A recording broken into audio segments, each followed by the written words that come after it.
Muling na aksidente ang aktor na si Vandolph Quezon habang nagmamaneho. Ligtas si Quezon pero isang rider ng motorsiklo ang nasugatan. May report si Susan Enriquez.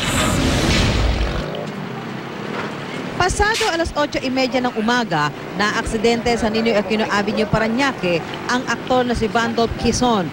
Ayon sa mga nakasaksi, gumewang ang Toyota Fortuner na minamaneho ni Vandolph saka tumama sa marker ng Parañaque City at dumiretso pa sa kabilang lane. Naglalaro maragasa, muntik na kaming sagasaan doon.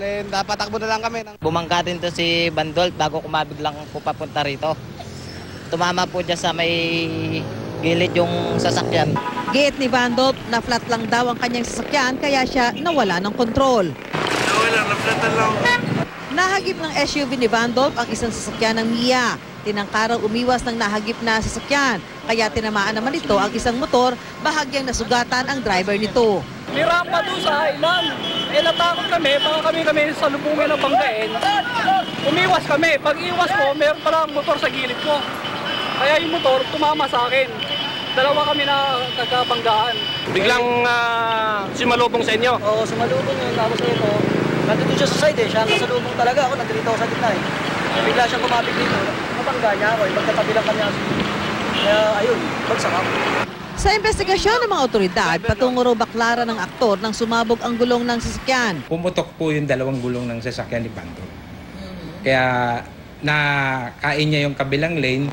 Hindi raw nakausap ng investigador si Vandolph dahil agad daw itong umalis matapos ang aksidente kaya hindi nalaman kung nakainom ba ito o hindi. Pero wala rin daw palang breath analyzer ang mga investigador. Wala pa kami nung breath analyzer kanina. Pero wala namang report sa akin na nakainom siya. Hindi ito ang unang beses na naaksidente si Quezon. November 2001, sumalpok ang minamaneho nitong Ford F-150 sa isang F-truck habang bumibiyahe sa Pangasinan. Malubhang sugatan noon si Vandolph at nasawi sa aksidente ang kasintahang si Desiree Raquisa. Noong Agosto 2004 naman, nahulog ang kanyang Ford Expedition sa isang construction site sa Katipunan Avenue, Quezon City. Sugatan ng mga kasama niya, kabilang na ang kasintahan niyang si Jennifer Salimao. Sugatan din noon ng isang MMDA traffic enforcer.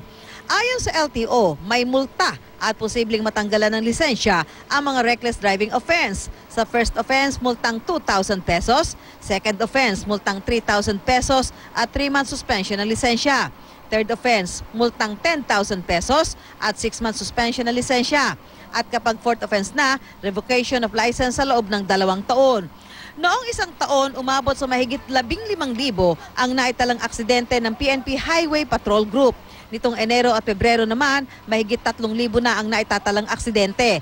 Mas mataas kung ikukumpara sa datos noong unang 2 buwan ng nakaraang taon. Nitong nakaraang 2 buwan, halos 200 na ang nasawi sa mga aksidente. Susan Enriquez, GMA News.